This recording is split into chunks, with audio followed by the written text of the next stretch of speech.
Have you ever wondered what games you should keep or you should lose? Find out here at Purge Reviews. Mystery Garden's a fun little kids game. I wouldn't say it's unique or even novel in any way. You've probably seen this kind of stuff a lot. It's going to be a picture out everybody can look at, which is the board, and you'll be racing up to the top. Somebody will draw a tile, which will show you like a little square from the picture that you're looking at, and nobody else can see it. And they'll kind of ask, players will take turns asking 20 questions, basically, in order to try to guess what you're looking at on the tile, which represents something on the picture, right? The tile matches the picture, right? Part of it. So there's 20 questions. You try to narrow it down.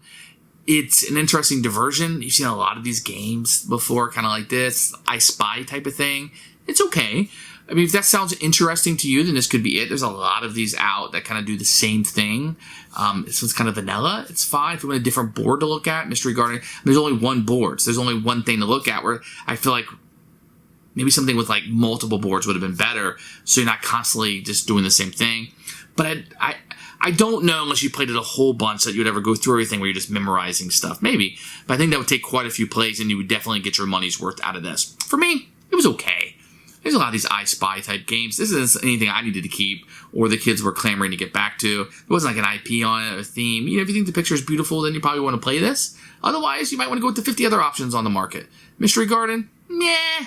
Purge. Here's Mystery Garden by Ravensburger. You can see I see something you don't see. It's just a mess of things on here. You're going to get a rule book, which we'll take a look at in a few minutes. Then you're going to get a little puzzle board here that will go right together. You can see that with the different numbers on it in the picture. And you're going to get a number of tiles and a little meeple person here. And these tiles are fairly thick. They have the little pictures on them that you're going to see from the board. And they're fun. You get a little cylinder and a little pink person.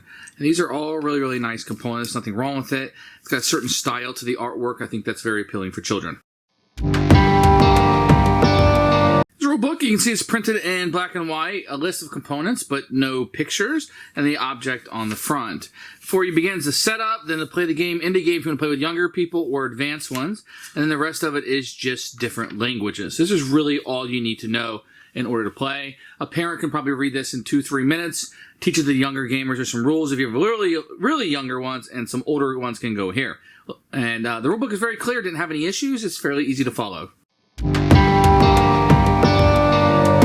What's going to happen in this game is you're going to have the board set up, you're going to have a little person on one, and you're going to have your tiles all mixed up. The oldest player will go first, they will pull over a tile, and people will ask questions. For example, is it a person? No.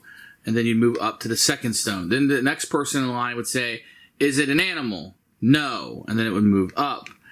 Is it made of rock? Yes. And they would go up. And eventually, as you narrow it down, they'll be able to take this little marker and say it is here. If they are correct and they keep the tile, 3 tiles will win the game.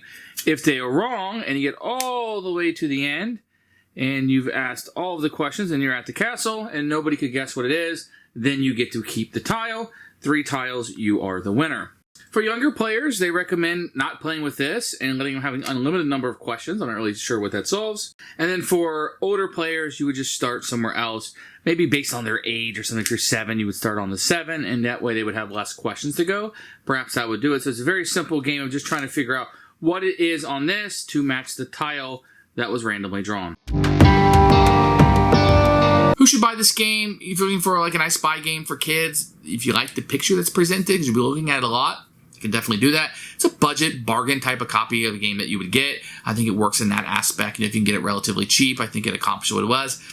Seems like something that might be on an iPad. Seems like something you might be able to find another avenue. But if you wanted the board game version of it, Mystery Garden, here you go. Who might argue with you? For me, it's a Purge.